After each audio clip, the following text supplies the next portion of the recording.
Is Nigeria united? This is not a political question. This is a personal question. This is a question that every Nigerian needs to ask without fear or pretense. Because unity is not what the government declares in a press statement. Unity is what the people feel in their daily lives. So when you look at Nigeria today, look at our policies, our behaviors, our distribution of resources, does it feel like a united country? Let me start with the basics.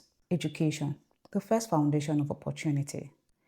Every year, students sit for JAM and other Unity School exams, but we pretend not to see the obvious. Some children are automatically given an advantage simply because of the state they come from. A student in one part of the country needs over 250 to study medicine. Let's say the student from the south, the east, and somewhere in the west. But students from the north are expected to have far lesser with the same syllabus, same exam, same country. How do you preach unity but practice inequality?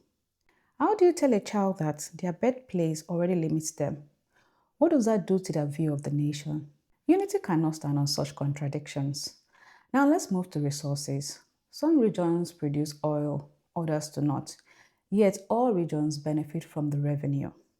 And that is fine if the sharing is fair. But the reality is painful because the communities that bear the burden of these spills, the gas flares, environmental damage, and loss of livelihoods are often the poorest.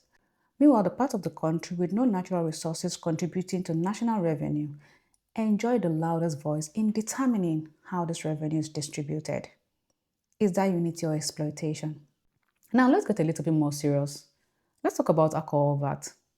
Let's play a simple scenario. Please pay attention. A businessman in Anambra sells alcohol and pays VAT into the Federation account. That same alcohol is being destroyed in most parts of Nigeria because of religious reasons. Yet the VAT from that product is shared nationally, including to the states that forbid and destroy it. So if you're rejecting a product morally, why do you accept the revenue financially? Unity cannot be built on selective morality. And this takes me to the long-forgotten Jonathan's Confab. Yes, most of us do not know. It was a national conference report. In 2014, delegates from every part of Nigeria, traditional rulers, lawyers, women, youths, all gathered for a national conference. They debated restructuring, revenue sharing, local autonomy, state policing, and every serious national issue.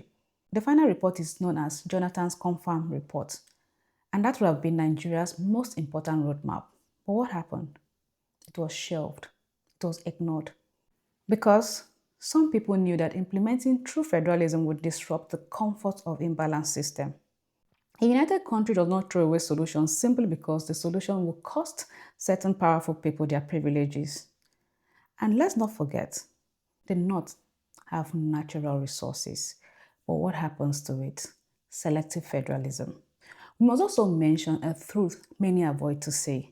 When resources are discovered in the South, like oil, gas, maritime assets, the language is federal character, national cake, joint ownership. But when resources are discovered in the North, gold, lithium, solid minerals, suddenly the grammar changes to community ownership, private partnership, and insecurity. So why is federalism one-sided? Why is national ownership only invoked when the South is producing? Unity is not in a national anthem. Unity is not a flag. Unity is justice, is fairness, is equal opportunity.